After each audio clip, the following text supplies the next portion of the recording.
This is Redefining Trade, the podcast brought to you by TradeWindow to shine a light on the future of trade. Every month, our host Peter Foyston will be joined by those who are shifting the dial for trade across New Zealand, Australia, and Asia. We will be exploring the latest thinking on trade innovation, supply chain management, export trends, digital trade, blockchain, trade law, trade in the face of COVID-19, and we'll be opening a whole new window on the world of exporting. Well, we've made it to episode number 4 of the Redefining Trade podcast, and a big thanks to our first 3 guests who've provided our listeners with plenty of insights into the direction of trade and digital trade globally. Today we have Richard Bargh joining us. He's the Group Manager of Revenue and Assurance of New Zealand Customs Service, and it's a real privilege to have you in the show with us today, Richard. Richard's been with New Zealand Customs Service for 15 years in a variety of roles, starting out in international relations, moving to trade facilitation and compliance, then policy, and now as Group Manager of Revenue and Assurance. So now I'm going to talk with Richard about his experiences in New Zealand Customs Services, and we'll also ask him some hopefully hard-hitting questions about New Zealand's role in accelerating global trade and how digital solutions fit into this. So, Richard, welcome. Thrilled to have you here. Thank you, Peter. Now, you've been with New Zealand Customs for some time now. Can you tell us a little bit about the progression of your career and what your current role entails? So I joined Customs 15 years ago and went into a role as head of their International Affairs division.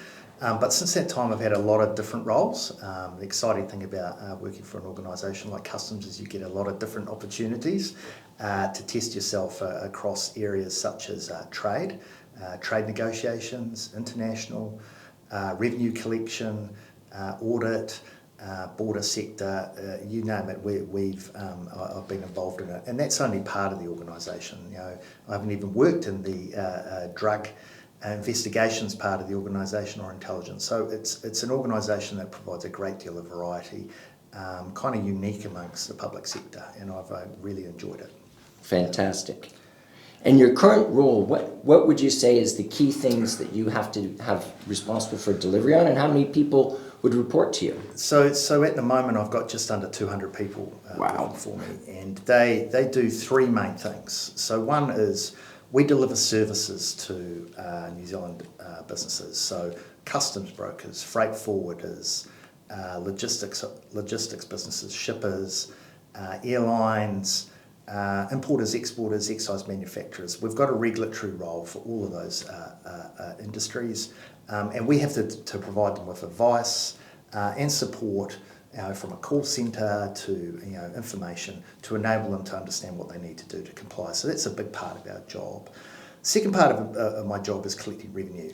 So we collect somewhere between 15 and 20% of government revenue. Wow, who knew? That's huge. Well, we're honoured. Yeah, it's approximately $15 billion last year. Wow. And that comes from GST at the border and excise taxes and a very small amount of tariff duty.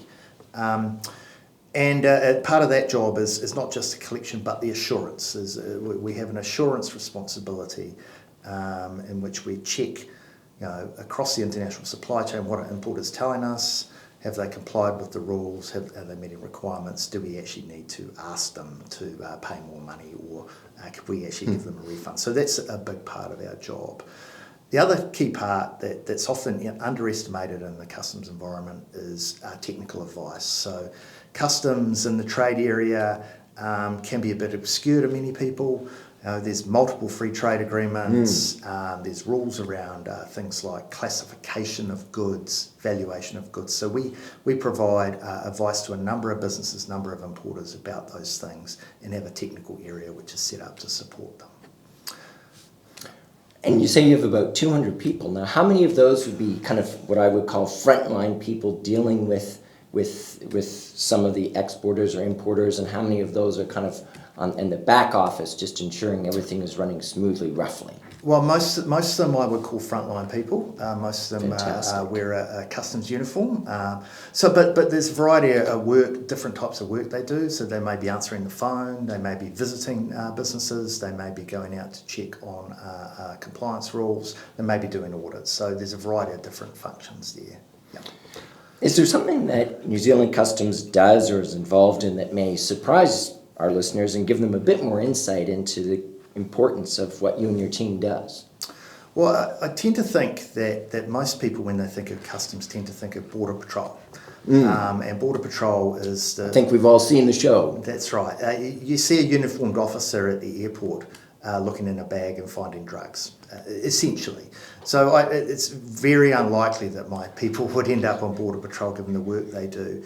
And so it's a little bit of a surprise when we say things like we actually work really closely with New Zealand's exporters. We have a whole program called the Secure Export Scheme, which is about helping exporters get access into overseas markets and get economic benefits from from the exporters exporting they do. We work with 130 exporters a year within that program. It covers over 50% of sea containers to China, to the United States, for example. And most people would not be aware that we actually do that kind of work, that we're actually trying to work very closely with New Zealand businesses to help grow and promote New Zealand's trade. Well, that's really interesting. I mean, in terms of, I must admit, I'm one of that group that wasn't aware that you guys and gals had that kind of program. And has that program been around for a fair amount of time? Is it something new? Is it getting additional support in these difficult times? Yeah, so I think you would have heard the Prime Minister, hopefully heard the Prime Minister say that one of the things that we need to do as part of our recovery is back our exports. Absolutely. And so we've been lucky that the government's been supporting us over the last year, making sure that we've got enough capacity to go out and talk to exporters and promote the scheme. So, it's a scheme that has been studied and shown to have a really good economic impact for the country. So we're quite keen to promote it further. Oh, that's fantastic. And talking about COVID, because it's pretty hard to have any show in 2020 without at least mentioning it in passing.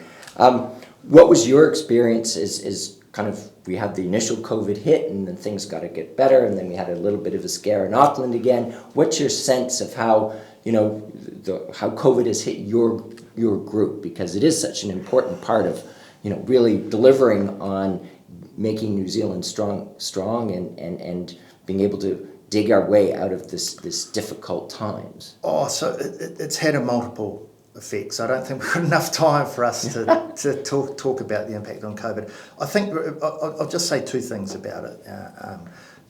So the first thing is that the impacts that we've seen internationally in supply chains that COVID has brought about, where ports are not operating as well as they should. There's a struggle to find air freight capacity, sea freight capacity. So that plays out in the customs space a lot. We get interact a lot with brokers and forwarders who are seeing these impacts, with importers who are struggling. And so we've provided as much support as we can to importers and brokers in New Zealand business, particularly around some of the financial challenges they may face just paying customs duties and taxes over the last little while.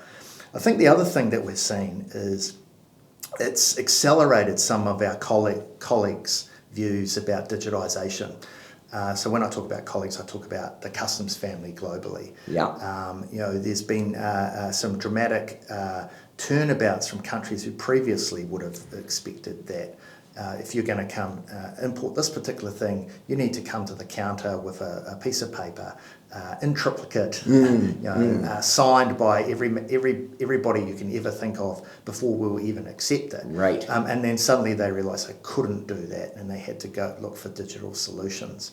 Now, New Zealand's been really lucky in that space. One of the previous governments put an investment into a trade single window for us 10 years ago, and with a lot of drama and toil, we managed to complete the implementation of that 3 or 4 years ago.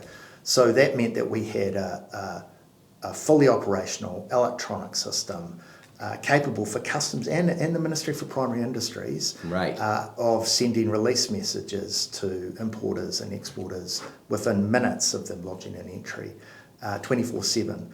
And to have that during lockdown was just fantastic. Having that service operational provided a great deal of certainty to business in that really difficult period. Now, you mentioned that, especially as COVID hit, some services, other customs around the world, they may be a little bit behind. I think there certainly has been quite a bit of push now to integrate digital trade solutions to streamline the process. How far and aggressively are you leaning into it? And can you give any examples of what you've done in just in the past year or so in terms of helping digitization happen? So I mentioned Trade Single Window. Yeah. And, Trade Single Window is often held up. If you read about what customs should do to help facilitate trade, you'll read someone will have written they should implement a Trade Single Window and have a single portal for every government agency that's got an interest in trade at the border. It's really difficult to do that. Easy to say, hard to do. Yeah, you've got to bring a whole bunch of regulators together. Mm-hmm. So I think we're in a good space having been down that path and set that up. The big thing, though, is to think about all the other things that you can do once you've got that in place. So the beauty of a Trade Single Window for us is it gives us, the first thing is it gives us quality data. Yeah. It gives us a really good standard information set, which means that the intelligence people, the data analysts, the people who are hunting for the prohibited items, they've got a absolute supermarket full of information which they can just go pulling together and targeting the right things in effect. I love that term, supermarket of information. Yeah, it's transformed that part of our business, and we've implemented a data analytics team, for example, so that we can target the stuff that we really need to and just leave all the good stuff alone. It can just flow through the system. I think the other thing, the really critical thing, is to think about how you set that system up. One of the things that we did was we established an option called a Direct Connect. So that enabled software providers who work for logistics companies to just simply set up a message set, put it into their own system, and essentially they just, instead of having to employ a broker or data entry people, they just push a button and send it through.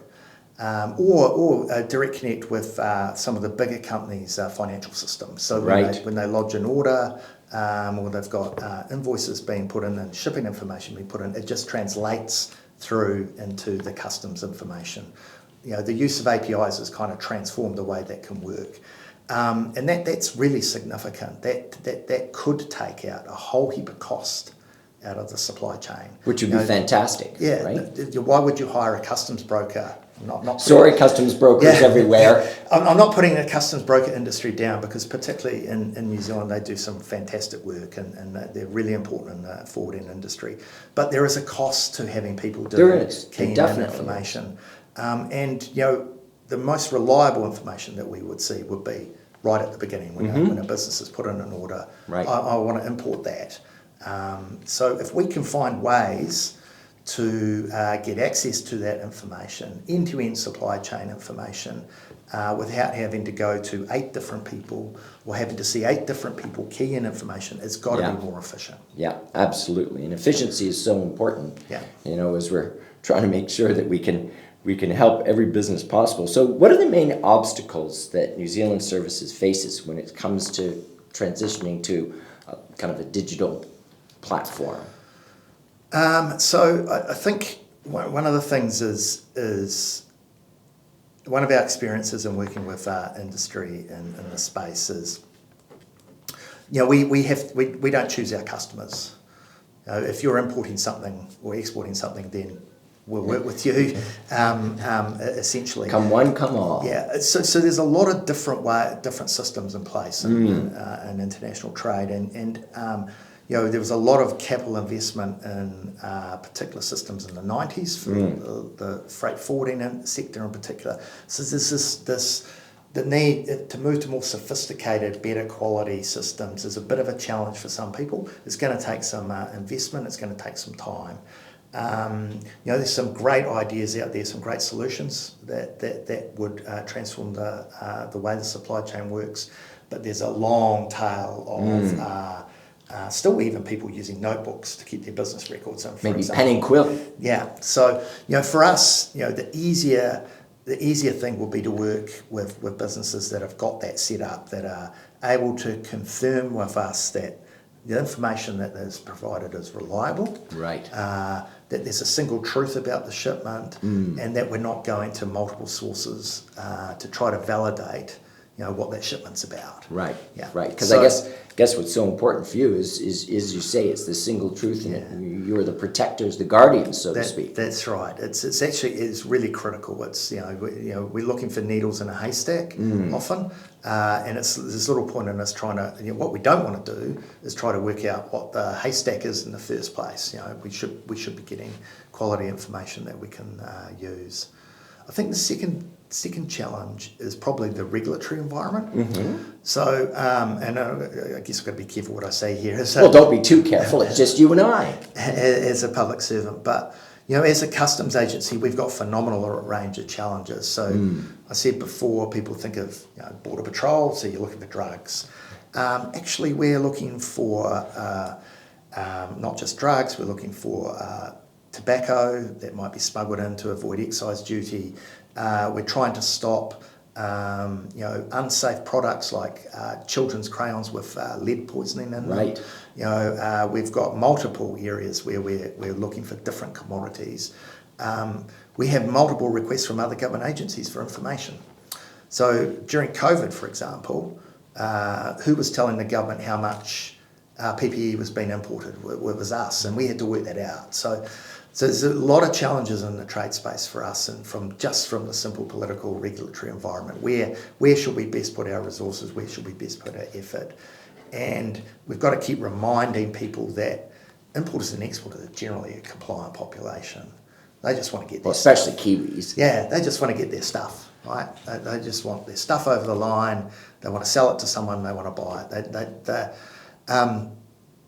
So trade facilitation is incredibly important to New Zealand. We're a trading nation. We rely heavily on it. We rely heavily on the speed of goods to market. And so keeping those systems operating properly is really important. And so on a scale of 1 to 10, 10 being outstandingly prepared, how prepared do you think New Zealand is as a country for digital import and export documentation? What's your sense? I think we're well prepared. I think we're about an 8. Okay. I think we're agile, we're innovative, we like to try new things out. I think there's some good stuff happening in the commercial environment. There's some good stuff happening in government. There's some work to do.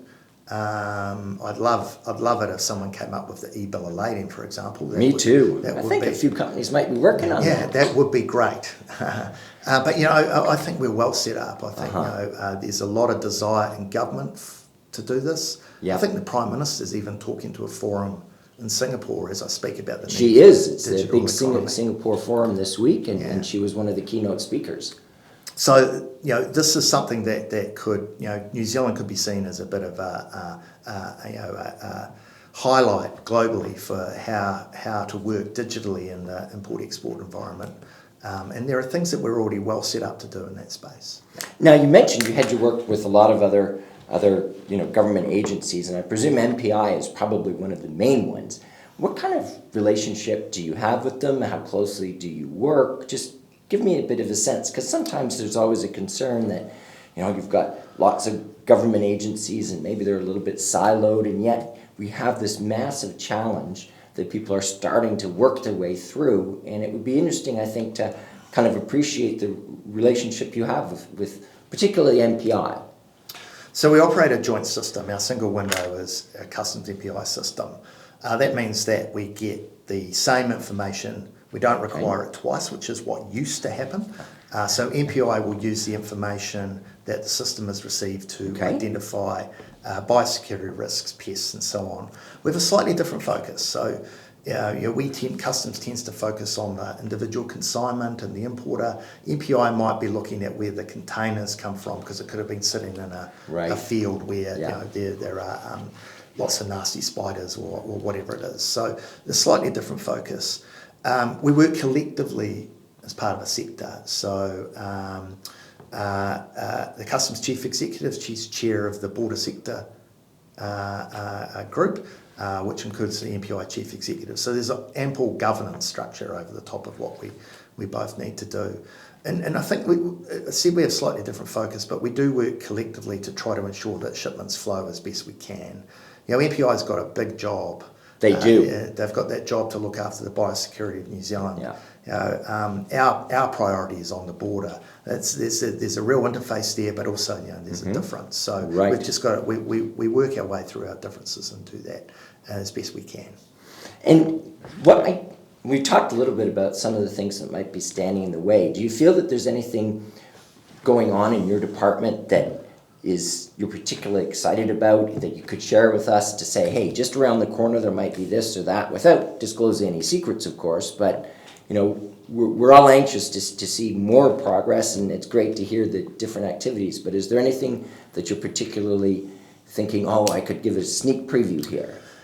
Yeah, I think we talked a lot about what we do at the border and what we did with Trade Single Window. Now, one of the things we always thought that we could do better was connect up with like-minded countries. Right.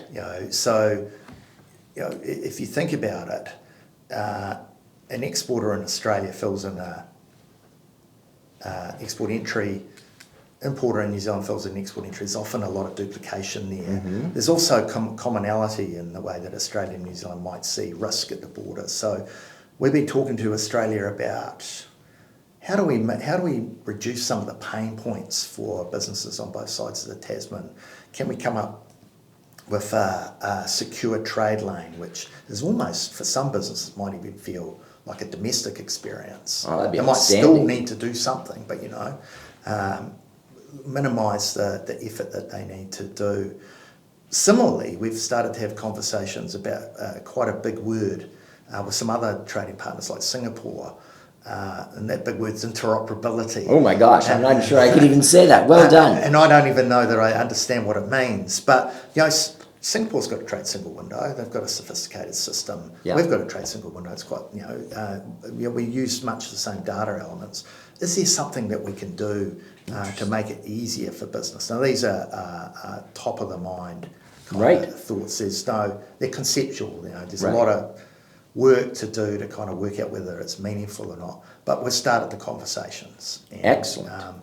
The idea should be that for businesses who we can give a seal of approval to say that they're trusted or they're compliant or they're secure, that we should be able to move all the pain points for them in terms of border processing. So let's say 5 years from now, how do you see digital trade impacting the day-to-day processes of New Zealand customs?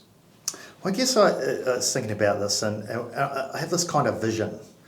And I'm not sure it's the greatest vision, but I'll line out. So a business wants to buy something, and an exporter wants to sell that thing. And someone has to ship it and move it to them. Now, traditionally, someone in that pile of that group of people has to think about, we've got to think about the border regulatory stuff. We've got to do something about that and get all this information together and put that all together and pay money for someone to do that and then give it to the customs service. I'd rather that actually those three groups of people don't need to think about that. They know that the shipper goes, all I've got to do is go, okay, it's going to New Zealand. All I've got to do is go click on that or whatever it is, and I'll send it to New Zealand Customs. And sitting behind the scenes in our system, our data people, our intelligence people have already validated those companies. They know and so it's system cleared. There's a release message goes straight back to those businesses say it's good to go, no problems. No one fills in a piece of paper. No one fills in an extra form. Oh, now you're talking. We've got security over the consignment. We know we've got assurance over those companies. We know what's coming. We can still, if we have to, stop it or hold it or do whatever we need to. So the vision is that it's completely digital. It's completely, it could be done in your front room. Right. Why couldn't that be the way that customs interacts with businesses in the future? I don't know if that's going to happen in 5 years. If you asked me 5 years ago where we were at, I would have said no, that's a distant memory. But from what I can see is that some of the developments that are happening globally, you could start to see that kind of those elements coming in. Well, I'm sure you'd find lots of people that would love to share that vision, no doubt about that. Now, your job is, from the title, is revenue and assurance. Can you illuminate a little bit more about what revenue and assurance means in the context of customs and what you're trying to achieve for New Zealand beyond just making sure we get the money? Yeah, so we have our strategic objective is to protect and promote New Zealand. Okay. So we obviously have our protection responsibilities, and that's about keeping the bad things out. But we're also interested in promoting trade. As I said before, I think New Zealand's a trading nation. The better, the more trade that we have, the better for our economy. The faster it goes, the cheaper it is better. So we're really hard in that space to provide support to businesses. How can they comply with customs? What's the easier way for them to do imports and exports, essentially. The revenue side, we collect. It's really important. It's really important to the country that actually we collect the right amount of revenue. That goes into paying for hospitals, for schools, for a whole range of services, goes into paying for the customs service. So it's important that we get that right. It's important that we work with business to understand why we do that and to help them to comply as well. So it's a critical part of the public services role, in my view. Oh, that's great. Well, thank you for your insights and stories, and I'm particularly intrigued by your vision, and it's been really interesting for me and great to have the perspective from someone who's really working right at the heart of the machinery that facilitates the trade of the country. So thank you, Richard. And to our listeners again, we'd love to hear any questions or suggestions you have for Redefining Trade podcast. Look out for our contact details in the show notes, or email us at redefiningtrade@tradewindow.io. And that's us for now. So thank you so much and happy trading. Thank you, Peter. This has been Redefining Trade by TradeWindow with our host Peter Foyston. Thanks for listening. Make sure you hit subscribe and keep an eye out for the next episode.